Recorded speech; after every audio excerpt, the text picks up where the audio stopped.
नमस्कार.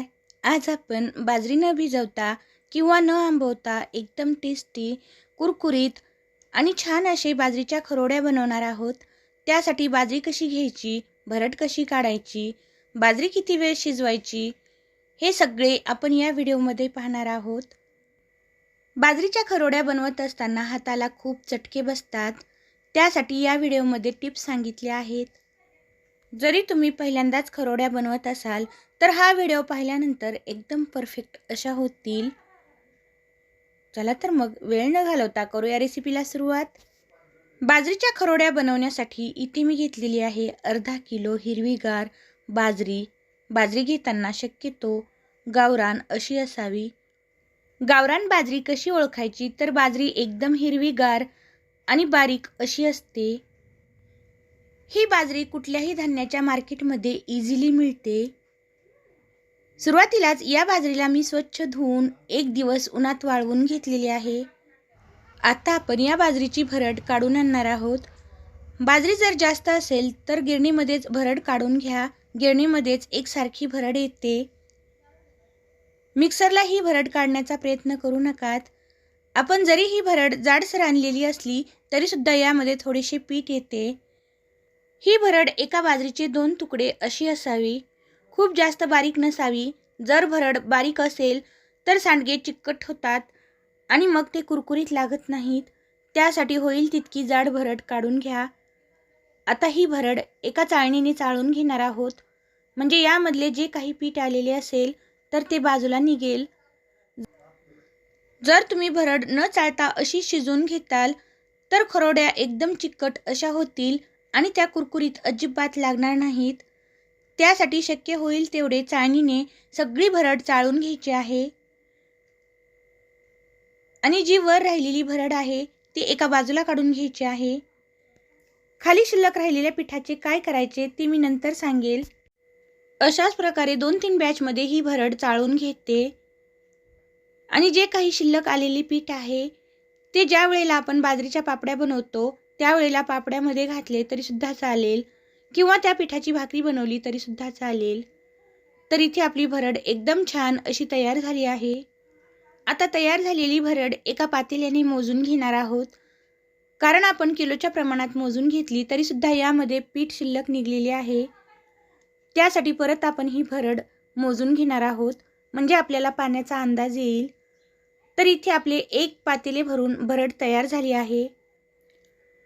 आता ही भरड चांगली ओली करून घेणार आहोत. सगळी भरड आपल्याला चांगली ओली करून घ्यायची आहे. अशी भरड ओली करून घेतल्यामुळे ज्या वेळेला आपण अदनामध्ये हाटून घेतो त्यावेळेला या भरडचे अजिबात गुठळी होणार नाही किंवा गाठ बनून कुठेतरी राहणार नाही. त्यासाठी आपल्याला ही भरड चांगली ओली करून घ्यायची आहे. खूप जास्तही पाणी घालायचे नाही. इथे तुम्ही पाहू शकतात की आपली भरड कशा प्रकारे ओली झाली आहे. आता यासाठी एका मिक्सरच्या भांड्यामध्ये 20 ते 25 लसणीच्या पाकळ्या आणि 1 चमचा जिरे घालून याचे बारीक असे वाटण तयार करून घेणार आहोत.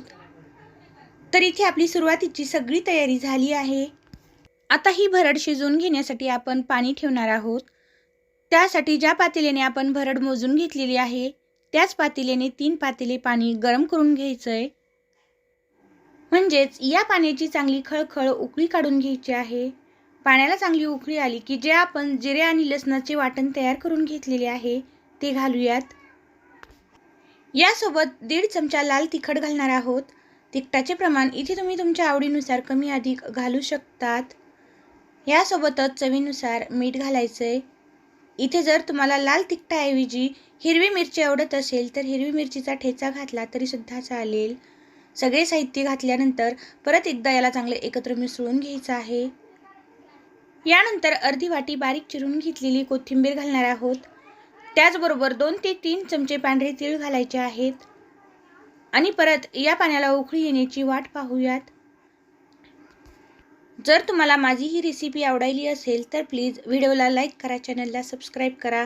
त्यामुळे येणारी प्रत्येक रेसिपी ही सगळ्यात अगोदर तुमच्यापर्यंत पोहोचेल. तर इथे पाण्याला सुद्धा छान उकळी आली आहे. आता थोडे थोडे करून जे आपण ओलून ठेवलेली बाजरी आहे ती घालणार आहोत. एका हाताने आपल्याला बाजरी सोडायची आहे आणि दुसऱ्या हाताने अशा प्रकारे चमच्याला सतत हलवत राहायचंय. म्हणजे यामुळे अजिबात गुठळी होणार नाही व्हिडिओत दाखवल्याप्रमाणे. आता या पातेल्यामध्ये सगळी भरड घातली आहे. भरड घातल्यानंतर याला 2-3 मिनिट सतत हलवत राहायचंय. भरड पाण्यामध्ये घातल्यानंतर गॅसची फ्लेम मीडियम ठेवा. मीडियम फ्लेम ठेवूनच इथून पुढे आपल्याला हे शिजवून घ्यायचं आहे. कुठेही गॅसची फ्लेम हाय ठेवायची नाही. वाळवण रेसिपी करत असताना पातेले हे जाडबुडाचे असावे. जर तुमच्याकडे पातेले जाडबुडाचे नसेल तर मिश्रण हाटून घेतल्यानंतर ज्या वेळेला आपण गॅसची फ्लेम मीडियम ठेवतो त्यावेळेला जो आपल्याकडे जुना झालेला तवा शिल्लक असतो तो तवा पातेल्याखाली ठेवा. जसे पाहिजे तसे आपले मिश्रण शिजल्या जाईल आणि पातेले बुडाला अजिबात करपणार नाही आहे ना. ही सुद्धा एक महत्त्वाची टीप. आता यावरती झाकण ठेवून 3 ते 4 मिनिट मी याला शिजवून घेतले आहे आणि परत एकदा याला चांगलं हलवून घ्यायचं आहे. परत याला चांगले हलवून घेतले की पुन्हा यावरती 5 ते 6 मिनिटांसाठी झाकण ठेवायचंय. 5 ते 6 मिनिट झाले की पुन्हा झाकण काढून याला चांगले हलवून घ्यायचे आहे. असे केल्यामुळे जे आपले मिश्रण आहे ती वरची बाजू खाली जाईल आणि खालची बाजू वर येईल आणि सगळे मिश्रण एकसारखे छान शिजल्या जाईल. तर इथे तुम्ही पाहू शकतात की पहिल्यापेक्षा आपले मिश्रण थोडेसे घट्टसर असे झाले आहे. याला चांगले हलवून परत यावरती झाकण ठेवणार आहोत. असेच आपल्याला प्रत्येकी अर्धा तास करायचे आहे. म्हणजे आपले मिश्रण छान शिजल्या जाईल आणि कुठेतरी तळाला अजिबात चिटकून राहणार नाही. तर जवळजवळ अर्धा तास याला मी चांगले शिजवून घेतले आहे. तरीसुद्धा आपली कणी अजून शिजलेली नाही आणि मिश्रणसुद्धा थोडेसे पातळ आहे. पुन्हा याला चांगले हलवून घेऊयात. परत याला चांगले हलवून घेतल्यानंतर पुन्हा यावरती झाकण ठेवणार आहोत. आता इथे मी 10 ते 15 मिनिट याला चांगले शिजवून घेतले आहे. 10 ते 15 मिनिट झाल्यानंतर इथे तुम्ही पाहू शकतात की आपले मिश्रण चांगले घट्टसर असे झाले आहे आणि आपली कणीसुद्धा छान शिजली आहे. आता जी महत्त्वाची टीप आहे ती तुम्हाला सांगते की आपल्या हाताला चटके का बसतात. कारण आपले मिश्रण शिजवत असतानाच आपला खूप जास्त वेळ गेलेला असतो आणि मिश्रण शिजवत असतानाच खूप ऊनसुद्धा पडलेले असते. या दिवसांमध्ये खूप ऊन लागते. आपण उन्हामध्येच हे मिश्रण गरम आहे तोपर्यंतच घेऊन जातो आणि मिश्रण गरम आहे तोपर्यंतच खारवड्यासुद्धा घालण्यास सुरुवात करतो. त्यामुळे हाताला खूप चटके बसतात आणि यामध्ये तिखट घातलेले असते त्यामुळे हाताची पण खूप जळजळ होते. त्यासाठी हे मिश्रण आदल्या दिवशी रात्री शिजवून ठेवा. सकाळपर्यंत हे मिश्रण एकदम थंड असे होईल आणि छान शिजले पण जाईल. मिश्रण थंड झाले की हाताला सुद्धा अजिबात चटका बसणार नाही आहे ना. ही सुद्धा एक महत्त्वाची टीप. जर तुम्हाला माझी ही टीप आवडली असेल तर प्लीज व्हिडिओला लाईक करायला विसरू नका. तर इथे मी मिश्रण संध्याकाळी छान शिजवून घेतले आहे आणि मिश्रण चांगले थंडसुद्धा झाले आहे. यामध्ये जे शिल्लक पाणी निघते ते अशा प्रकारे बाजूला काढून घ्यायचे आहे आणि जितके मिश्रण थंड होईल तितके याला घट्टसरपणा येईल. आता अगदी छोटासा यामधला गोळा काढून घ्यायचा आहे आणि याच्या खरवड्या तोडून घ्यायच्या आहेत. इथे तुम्हाला फक्त मी दाखवत आहे. तुम्ही खारवड्या लगेच उन्हामध्ये तोडून घेतल्या तरी सुद्धा चालेल. खारोड्या तोडण्या अगोदर पाण्याचा थोडासा हात घ्या आणि अशा प्रकारे एक एक करून सगळ्या खारोड्या आपल्याला तोडून घ्यायच्या आहेत. तुमच्या भागामध्ये बाजरीच्या खारोड्यांना काय म्हणतात हे कमेंट करून सांगायला विसरू नका.